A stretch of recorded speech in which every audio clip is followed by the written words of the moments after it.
Então vamos lá, né? Metodologias ágeis. Aí, pessoal, vamos falar um pouquinho então de metodologias ágeis, começando com Extreme Programming. Imagine que você é um profissional da área de desenvolvimento de software, trabalhando nessa área já há algum tempo e bom no que você faz, gosta de desenvolver e está inserido num ambiente onde existe muita burocracia para desenvolver software e essa burocracia meio que empurrada goela abaixo sobre você. E você é um cara bom de desenvolver software, você gosta de escrever código, você gosta de fazer um negócio funcionar.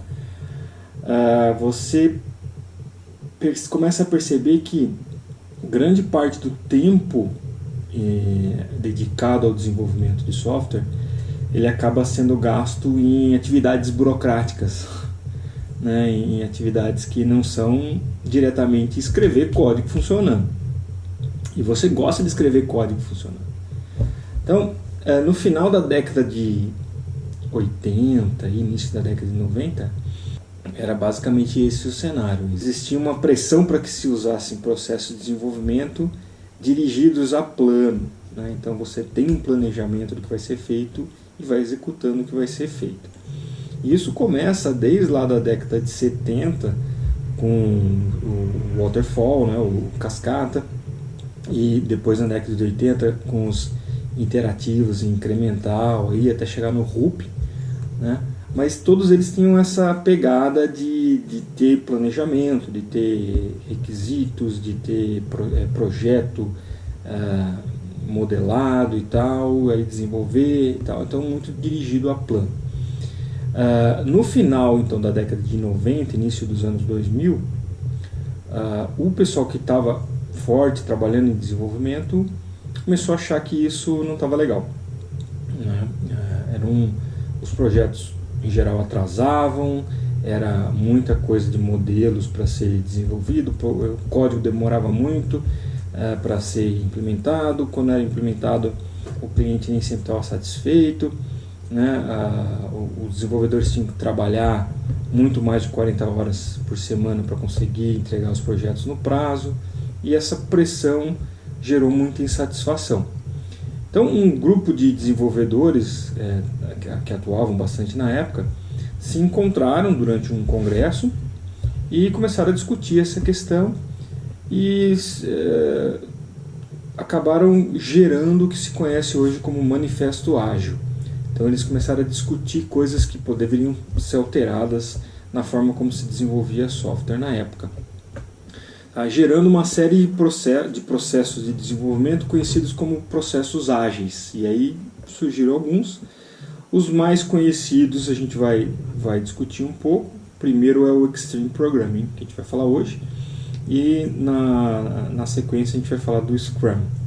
Tá? Então, o que vem a ser, né? O que está envolvido nesses processos ágeis, né? Todos eles, na verdade.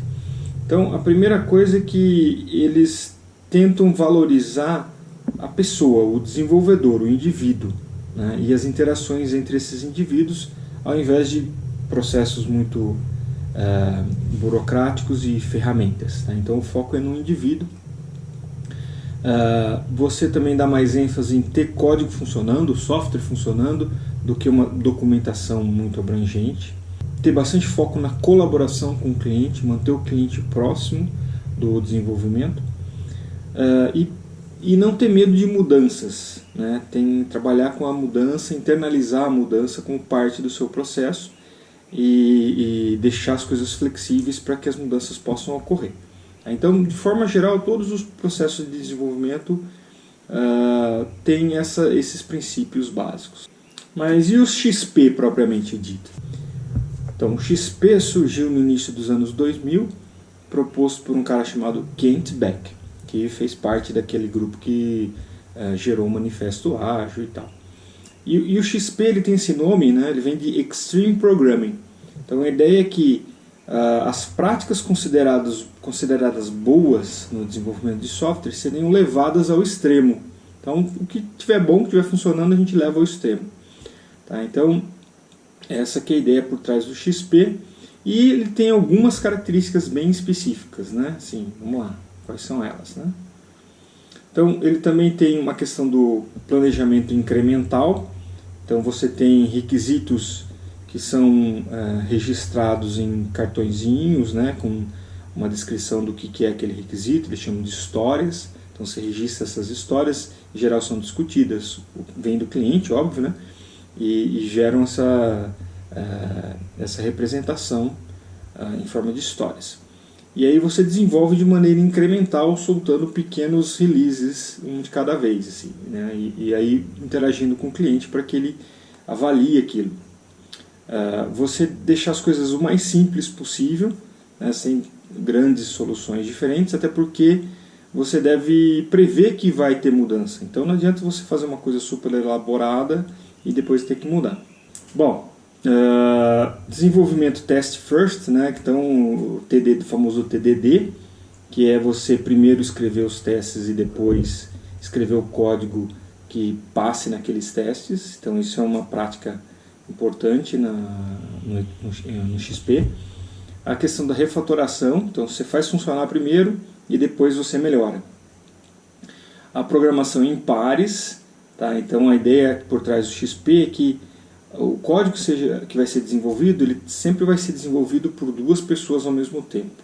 E aí a prática ela tem algumas regrinhas, mas basicamente uma pessoa pilota o teclado, né, e vai escrevendo o código, enquanto a outra está do lado sem computador, né, eles compartilham o mesmo computador, sem teclado, sem nada, basicamente fazendo uma revisão em tempo real do que está sendo escrito em forma de código. E de tempos em tempos deve ser invertida essa posição. Então você não tem sempre a mesma pessoa trabalhando e a outra acompanhando. Não é para sempre isso. Você vai trocando de tempos em tempos. Então no mundo real aí, em torno de 2 horas para se trocar. Então fica 2 horas um, daí troca 2 horas o outro, e assim vai. E, bom, por que isso é parte do Extreme Programming? Porque eles consideram que a parte de inspeção de código é uma coisa boa, então vamos levar a inspeção ao extremo, fazendo inspeção o tempo todo, né? Propriedade coletiva de código. Então o código não pertence a ninguém, tá? Que é uma coisa que às vezes acontece. Então você tem lá um pedaço do programa, do sistema, que uma pessoa escreveu e só ela mexe naquele pedaço. Então se aquela pessoa ficar doente, se aquela pessoa entrar de férias, você fica com um desfalque, né, na sua capacidade de desenvolver. Então não é ideal que você tenha essa propriedade de código em uma única pessoa. O ideal é que você vá variando quem vai mexer em que partes, e o código não pertence a ninguém, o código na verdade tem propriedade coletiva, pertence a todo mundo. Integração contínua, então isso significa que você não deixa para depois, para integrar as partes que foram desenvolvidas em separado, ela é feita todo dia. Então no final do dia você tem que gerar o que eles chamam de uma build, né? No final do dia você tem que ter uma versão do sistema funcionando, integrada, funcionando junta, tá? Para que você não adie a resolução de problemas que porventura possam quebrar essa build, né? Manter um ritmo sustentável, ou seja, a ideia é que você não extrapole as 40 horas semanais de trabalho, né? E ter o cliente sempre próximo, alguém representando o cliente ou o próprio cliente, sempre acompanhando o desenvolvimento, tá? Então, essas são as ideias básicas do XP. Tem uma série de detalhes e práticas e boas práticas que são discutidas, né, no XP, mas se a gente parar para observar, dá para perceber que algumas das coisas que são colocadas, elas são realmente vêm da cabeça de quem trabalha com o desenvolvimento, né? Então, por exemplo, não é interessante ter um ritmo muito forte em alguns períodos do desenvolvimento, né? Então tem que ter um ritmo constante. Então isso é uma coisa que é colocado muito fortemente no XP, semanas de 40 horas, tá? Por quê? Porque o cara não quer ter que trabalhar de noite, trabalhar no feriado, trabalhar no final de semana, né? Então, tocar um ritmo constante para que você não se canse demais e uma semana você trabalhou 60 horas e na outra você está acabado, né? Então, não é interessante isso. é interessante manter um ritmo constante de desenvolvimento. Outra coisa, a questão de estar preparado para as mudanças, né? Então, nas metodologias ágeis, você tem isso muito incorporado, né? Se tiver mudança, tudo bem, eu vou trabalhar em cima do que precisa ser mudado. Mas, de certa forma, isso empurra a responsabilidade pelas mudanças para o cliente. Então, ao invés de trabalhar com requisitos fixos, pré-determinados, eu falo para o cliente, não, você pode mudar. Só que o que você não fala é que eu vou te cobrar pelo tempo que eu levar para desenvolver. Se você mudar alguma coisa, o problema é seu, você vai pagar mais. Então, isso pode gerar conflito, dependendo de por que eu tive que mudar alguma coisa, pode gerar problemas de responsabilidade. Quem foi culpado por essa mudança? Então, quem tem que pagar pelo tempo extra? Então, isso pode dar problema. Nem sempre o cliente consegue estar próximo ali, participando do desenvolvimento. Então, o próprio pair programming, né, a programação em pares, ela é uma questão bastante controversa. Por quê? Você tem duas pessoas sendo alocadas para desenvolver uma mesma coisa. Então, se você pensar em termos de número de atividades desenvolvidas, eu estou gastando o dobro, pelo menos, né, para fazer uma mesma coisa. Tá? Então, a justificativa pelo lado do pessoal que defende o XP é que, mas tudo bem, vai ser duas pessoas fazendo a mesma coisa, mas em princípio elas vão fazer mais rápido, vão fazer melhor. Tá? Então eu vou ter menos problemas com aquele código, ele vai sair mais bem feito. Tá? E aí eu preciso voltar menos e modificar coisas, mas nem sempre isso é aceito, né? Então pode gerar problemas. E existe assim uma forte ênfase na comunicação entre as pessoas que estão desenvolvendo, inclusive até como organizar as mesas para facilitar a interação entre as pessoas e tal. Então é bastante focado em melhorar a comunicação entre as pessoas para que as dúvidas sejam sanadas rapidamente, uma pessoa mais experiente possa ajudar uma pessoa menos experiente, por aí vai. Mas que hoje em dia nem sempre as equipes trabalham no mesmo local, né? Agora com a pandemia, inclusive, as equipes continuam desenvolvendo, mas elas estão remotas, cada um está na sua casa, né? Então pode ser complicado ter esse tipo de coisa funcionando dentro de um ambiente de desenvolvimento. Tá? Então existem alguns problemas possíveis, mas o XP ficou bastante famoso e bastante utilizado. Eu não diria que hoje é o mais utilizado, mas muitas das práticas ganharam aí entraram no dia a dia dos desenvolvedores e estão sendo utilizadas. Tá certo? Bom, uma outra característica interessante adotada no XP é que eles tentam manter o custo da mudança relativamente baixo ou crescendo mais lentamente, né? Então, se você imaginar uma metodologia tipo waterfall, né, ou cascata, se você encontrar algum problema, dependendo da fase onde esse problema é encontrado, o custo para se consertar aquilo vai aumentando exponencialmente. Então, se você encontra um problema de requisitos logo no início, no levantamento de requisitos, ele tem um custo pequeno. Agora, se você não detecta esse problema e ele passa para a próxima fase de projeto, onde você começa a criar modelos em cima daquilo, você gastou já mais dinheiro e tempo em cima daquela coisa que estava errada. E aí, se você detecta ali o problema, o custo é maior. Tá? E você nem escreveu código ainda. Tá? Imagine se você não detectar nessa fase e aí escrever código para aquilo. Tá? Então você já passou por duas etapas ali, escreveu código para aquilo e vai detectar o problema só quando você chegar nos testes. Né? Se você detectar nos testes de unidade, ótimo, mas isso você só vai detectar no teste de integração ou no teste de validação. Então o custo vai aumentando. À medida que o tempo vai passando, o custo para se fazer uma mudança aumenta muito. Já no XP, eles tentam focar em investir o mínimo possível para chegar numa versão viável do sistema, para que esse custo não aumente de forma exponencial. Então eu conversei com o cliente, eu peguei as histórias, que são os requisitos, numa interação, eu faço uma implementação daquilo e já apresento para o cliente. Então a mudança vai estar contida nesse ciclo, né? Então, se tiver modificação, ele vai acontecer ali, certo? Então, na prática, é isso que eles tentam fazer, deixar o feedback do cliente mais constante para não deixar o custo de mudança subir demais, e aí você assume que a mudança é necessária, e você faz a mudança quando for necessário, tá? Então, a ideia deles é deixar tudo muito simples, gerar o mais rápido possível uma versão viável, funcionando do sistema, e apresentar para o cliente para ter o feedback. Tá. Outra coisa interessante é o planejamento do desenvolvimento em termos de esforço.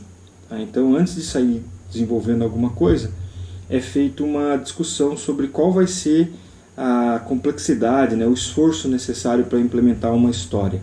Tá? E isso é feito com a equipe de desenvolvimento e eles classificam aquele esforço. Tá? E aí existem métodos diferentes para classificar, tem alguns que colocam em termos de número de pontos, que segue a sequência de Fibonacci.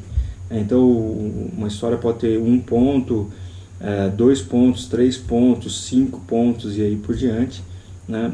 Seguindo a sequência de Fibonacci. Ou você pode usar uma outra forma de classificar. Tá? Mas o ideal é que você faça uma estimativa para saber quanto de esforço vai ser necessário, se aquilo vai caber no desenvolvimento ali, ou se está complexo demais e precisa ser quebrado em histórias menores. Tá? Bom, uma última coisa que também é importante no XP é a questão do padrões de codificação. Então isso também é levado muito a sério. Você, dependendo da linguagem que você estiver utilizando, a equipe de desenvolvimento vai definir uma forma padronizada de escrever aquele código. Isso inclui lá onde que eu coloco abre chaves, fecha chaves, como que eu dou nome para variável e tudo isso. Então isso forma um padrão e os desenvolvedores todos têm que seguir aquele mesmo padrão, certo? Então isso é também para ajudar no não deixar a propriedade de código coletiva, né? Então qualquer um que olhar qualquer código consegue saber o que está escrito ali, consegue ler de forma fácil, certo? Outra coisa é não se preocupar tanto em encher de comentários o seu código. O código tem que ser legível e o próprio código ser autoexplicativo. Então ele ser fácil de ser entendido numa leitura do próprio código. E aí você vai usar os comentários só para coisas que realmente não tem como ser entendidas a partir do próprio código. Tomar cuidado com duplicidade de código, não duplicar o código, né? E assim, outra característica da propriedade coletiva de código é que se você estiver atuando em algum pedaço de código, mesmo que não tenha sido você que escreveu, e você identificar um problema, você vai lá e corrige aquele problema. Então você se sente responsável também por melhorar o código, mesmo que não tenha sido você que escreveu. Bom, então acho que é isso aí. Foi uma visão geral, um resumo do Extreme Programming. Tem mais detalhes aí, é interessante fazer uma leitura do livro do Beck, né, sobre o Extreme Programming, para entender a filosofia que está por trás da forma como é desenvolvido o código. E é isso aí. Na próxima a gente vai falar um pouco do Scrum. Alô, até mais! Opa, eu não tenho uma resposta para isso. Tem algo mais em que eu possa ajudar? Não, sei, estou de boas. Obrigado. De nada. Pelo menos é educado.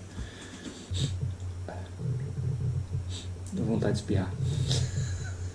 Passou. Stay tuned. Fica ligado. Presta atenção.